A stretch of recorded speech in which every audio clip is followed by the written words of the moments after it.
Bagaimana kita bisa memasyurkan Tuhan? Ingat, kita harus merasakan dulu nih kasih Tuhan yang hebat. Yang kedua, kita harus akui nih kesetiaan Tuhan yang kita alami dalam kehidupan kita hari lepas hari.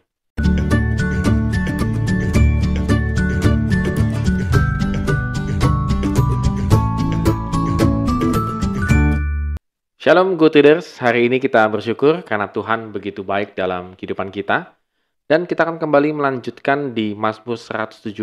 Ya, ini ayatnya singkat sekali, cuma 2 ayat di antara 150 Mazmur yang akan kita baca nanti. Mazmur 117 lah yang paling terpendek, cuma 2 ayat. Dan harus dibaca ya. Ya, kita kembali lihat bagaimana pemazmur ini menceritakan hal yang hebat. Hal yang hebatnya apa? Yaitu bagaimana memuji Tuhan sampai bisa ke segala bangsa dan memegahkan Tuhan sampai ke segala suku bangsa. Kalau kita perhatikan sebenarnya Mazmur ini dikutip oleh Paulus di Roma 15 ayat 11. Penekanan Paulus itu adalah untuk saling menerima satu dengan yang lain sama seperti kita telah diterima oleh Kristus. Jadi ketika terjadi unsur penerimaan satu dengan yang lain, maka terjadilah pujian. Kadang-kadang kita agak susah untuk menerima satu dengan yang lain sehingga tidak keluar pujian ya. Jadi ternyata sangat penting sekali dimasukkan oleh Paulus untuk bisa saling menerima satu dengan yang lain. Kalau bisa menerima satu dengan lain, maka bisa memasyurkan Tuhan sampai ke segala bangsa. Nah, kalau kita lihat Mazmur 117 ini, menurut saya penekanannya itu adalah kita memberitakan atau memasyurkan Tuhan ke segala bangsa. Kenapa? Yang pertama adalah kasih-Nya yang hebat, di ayat yang kedua. Sebab kasih-Nya hebat atas kita.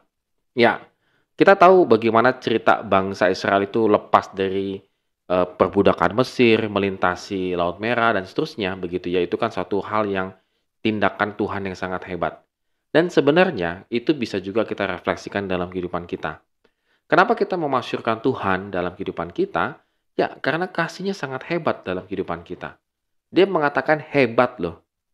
Nah, pertanyaannya adalah apakah kita sudah pernah merenungkan kasih Tuhan yang hebat dalam kehidupan saya? Atau kita nggak pernah merasakan kehebatan kasih Tuhan? Kita menganggapnya semuanya biasa-biasa saja. Nah, kalau kita tidak pernah merasakan kasih Tuhan yang hebat, maka bagaimana kita bisa memasyurkan Tuhan ke segala bangsa? Pasti sulit.